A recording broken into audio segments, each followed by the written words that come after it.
welcome back to my channel for the average girl. So today I'm going to give you guys a virtual tour of my 2017 Hyundai Santa Fe. I'm going to give you my honest opinions and I wouldn't say a comparison, but just features that I would have liked to see that I didn't get to see. So first off, I'm going to start off with the key. So this is a regular key, not a fob key, which is not what I expected for a 2017 vehicle. But I guess it works. So I have the premium sport model. So my car comes with leather, a panoramic roof, and a reverse camera.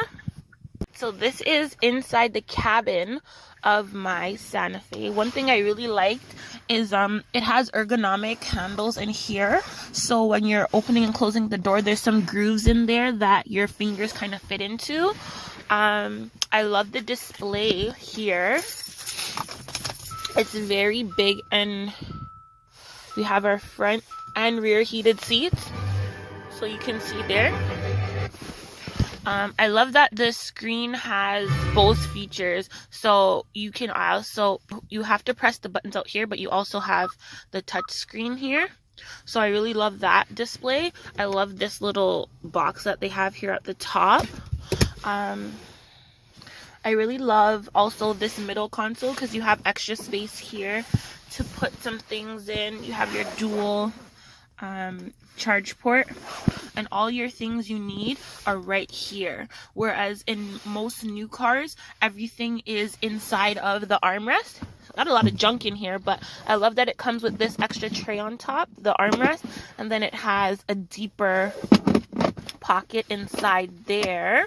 Also, this little thing right here, love it. Put my change in there. And both front and rear have cup holders in the sides of the doors, which is awesome. I always have lots of stuff that I need to store, and I don't want them rolling around. So this is your heat controls. And what I also really love about this car is the computer here tells you everything that's going on. So when you turn on your windshield wiper, especially for me when I first got this car, windshield wiper is like not something you use very often, but the moment you need to use it, it's so difficult. So it tells you right away on the screen when you're pressing the button what setting you're at, which makes it a lot easier, especially when you're just learning how to use the vehicle. It tells you how high, how low. It also tells you the rear wiper and then how high and how low you've put the rear wiper. So it gives you a lot of information right away just on the screen right in front of your steering wheel. And yeah, so one thing that I noticed that I really was hoping the car had was I thought the all-terrain button, you could turn the all-wheel drive on and off. However, you can't. This drive mode button, when you press it, it only gives you the eco option. You see there, and then it puts the car into sport mode, so you don't have the option to turn your all-wheel drive on and off, which would be really good because it would help you with fuel efficiency. The eco button, I find, does not give you it obviously makes the car more fuel efficient, but it makes it very difficult when you're driving, especially if you need to speed up quickly. And oh, this is a great feature too. So there's a little sign here. Can't really see it that well, but there's a little sign on the back of the car. Sorry, on your side view mirrors. And whenever a car is too close to you, whether it's the side or the rear, it will light up basically. So let's see if I can get it to do it for us. But yeah, it lights up, and so whenever you're driving on both sides, it'll just light up to let you know that there is a car near. And the moment you put your blinker on, it'll actually beep if a car is too close to you to let you know that to look out when you're switching lanes. And you can also turn it on and off, so you don't have to have it. Also have your heated steering wheel here. And oh, this is your parking brake for when you're uphill or downhill. So yeah, downhill control brake.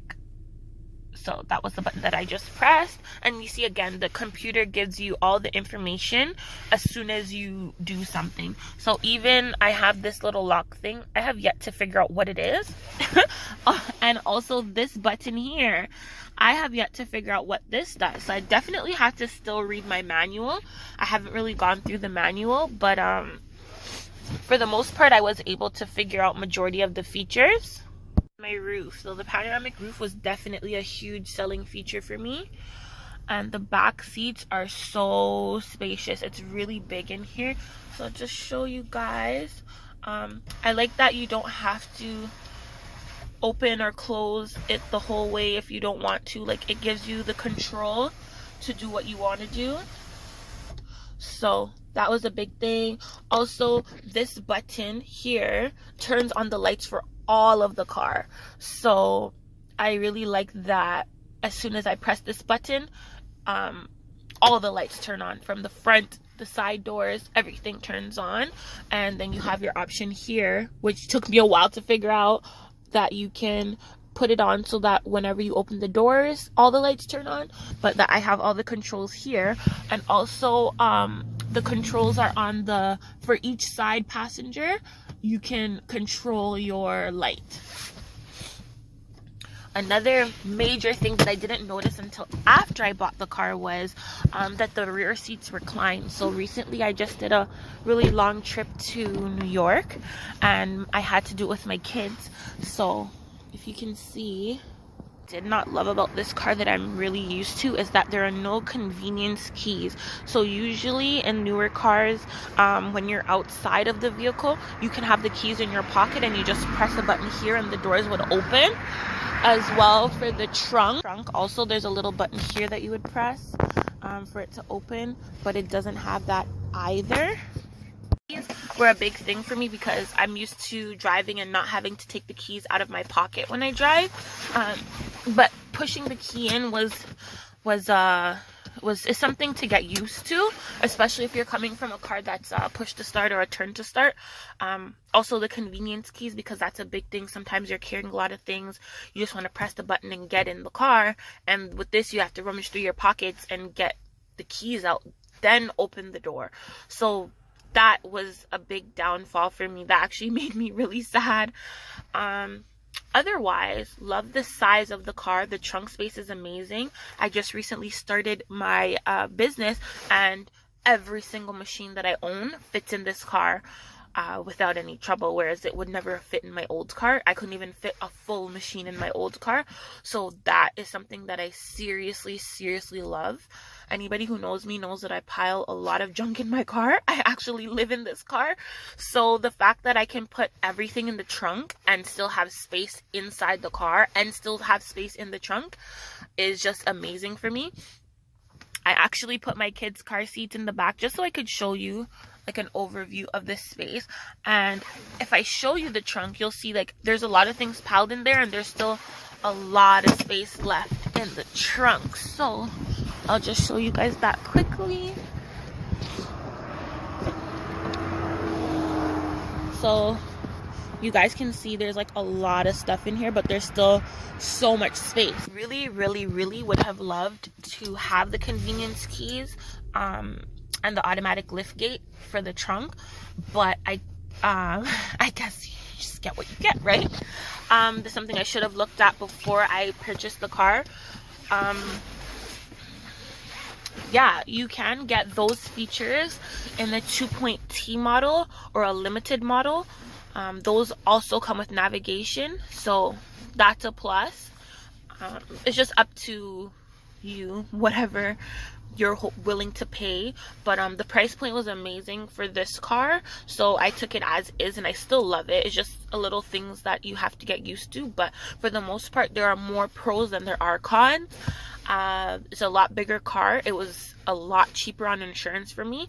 It's comparable in gas from my Nissan Rogue, just because I did have an SL model and it had all-wheel drive, so that car did drink a lot more gas than a regular 4-cylinder car. So even though this car still is a 2.4 liter engine, it does take a little bit more gas just because of the all-wheel drive. It burns a lot more and you're not able to turn it off, so you still are gonna get a little bit more fuel consumption, but otherwise the car is extremely fuel efficient.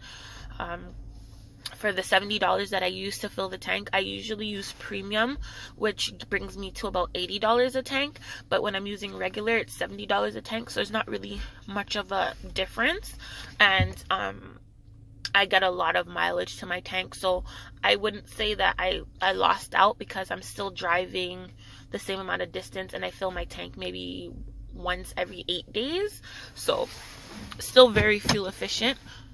And yeah, so I think that's about all that I really loved about this car that I could show you guys. If there's anything I missed, I guess you guys can let me know, or if there's anything else you wanted to know, comment below. I can definitely show you anything else. But 2017 Hyundai Santa Fe Premium Sport, very good buy. I would say very good buy for the space and for the features. The pricing that they're going at is amazing, so I would recommend this car if anybody has like a family, small kids. It's a really good buy with the 5 seats. Even the 7-seat model, I find is very fuel efficient also, just from my experience working at the car dealership. But my model with the 5 seats, I really don't miss the extra 2 seats because it's so spacious inside. Bye until next time.